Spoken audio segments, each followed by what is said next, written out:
During an appearance at the Grand Ole Opry in 1974, then-President Richard Nixon described country music as a uniquely American genre. So why has a genre born in the Great American Melting Pot historically lacked diversity among its most famous performers? And how can we change this? That is the question that Rebel Country, a documentary that premiered during the 2024 Tribeca Film Festival, set out to answer. Featuring performances from Lainey Wilson, Emmylou Harris, Jelly Roll, Blanco Brown, Brooke Eden, Breland, and Lindsay Ell, among others, Rebel Country is described as a documentary that's being made in the right place at the right time. We caught up with the film's director and some of the featured artists at its premiere.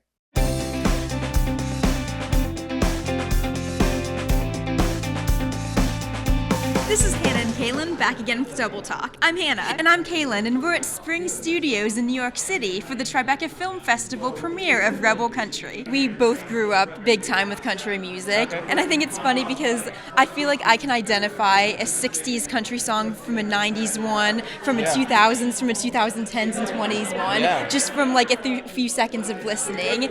How would you define what 2020s era country music is that separates it from the other eras?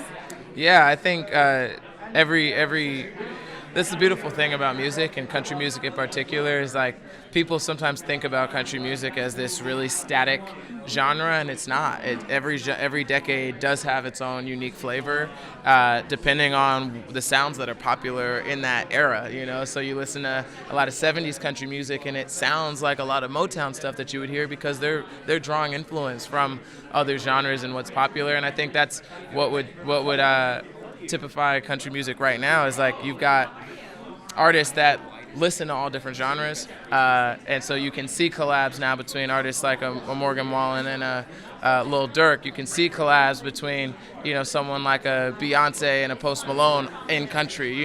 These collabs are possible, I think, because right now country music can be kind of described as a fusion of genres, and I think all of the artists that are in this film tonight have done done a really great job of kind of blending their own experiences into a more traditional country sound. It's really like a melting pot, almost like America as a whole, which I guess kind of is what country music's all about, which is cool. Definitely that. I mean, I figure it is called country music, and the country of origin, it should be reflective of that. Exactly, and it changes over time. It does change over time. So right now you're seeing a lot more, influences from, Latin music in country music. You're seeing influences from hip hop in country music. You're seeing influences from, dance music and country music with, artists like Frank here on the first front. Artists like, Pitbull has gotten into the country bag a little bit. J-Lo, Enrique Iglesias has a collab with Miranda Lambert.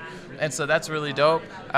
Seeing all of this kind of hip hop flavor in country music, I think helps bring country music to a much different and more diverse audience. And then, I'm just a fan of watching that development and being able to be a part of it. It's such an interesting time right now for country music because you see this blend of cultures that have always been there but never really at the forefront of representation. Does it make sense? And it wasn't until like an artist of Beyonce's caliber, right, that really kind of started bringing the bringing light to the conversations that were happening behind closed doors, and it opened up the door sonically for artists like Shabuzi or Dasha or myself, right? They can say like, "Oh, cool! Like, this is a cool thing."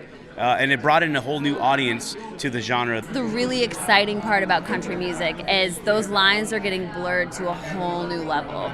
You are seeing more like hip hop, you're seeing more rock, you're seeing more pop brought into the tent of country music, which is why it makes it so exciting. We're welcoming new artists, but most importantly, we're welcoming new fans into country music. And I think it's why a lot of people who may have not been a fan, a country music fan, are like, oh, you know what? One artist will bring them in, and they're like, this is kind of cool, and then the rest is history. Yeah.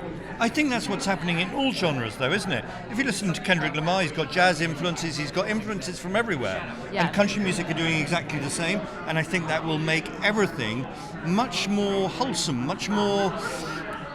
I've always said, and I said in the film, the country music needs to appeal to the whole country of America and then the whole world. It can't just appeal to a white audience in the southern states. It's got to do better than that. That's why it's such a good time to be a country music fan right now, because there's seriously an artist and a song for everybody. I think that's right. I think it was always there, but I think a lot of the artists weren't given the platform. Yes. And I think social media has given those artists the platform that they didn't have before. It has great flair. It has more mixture. It feels pop country to me, but also it feels trailer trap. Country music meets trap music. I just bridge the gap, and I feel like it's inspired so many more people to add 808s to their country sound, which gives it a popular sound. Yeah. And I'm just a little bit more edgy with mine. What's cool about what's happening right now in country is that there are so many sounds that haven't really been accepted into country that are being accepted into country. And I think it's kind of this like wild, wild west right now that's happening in country music. And I think that that's what's going to separate it, is it's going to be like, this is something we've never heard before. The people that are making music right now are the people that grew up on iPods versus, radio or CDs or whatever. And so there is so much influence for artists because we didn't grow up just listening to one genre. We grew up listening to so many. And I think that is what's going to define this era of country music.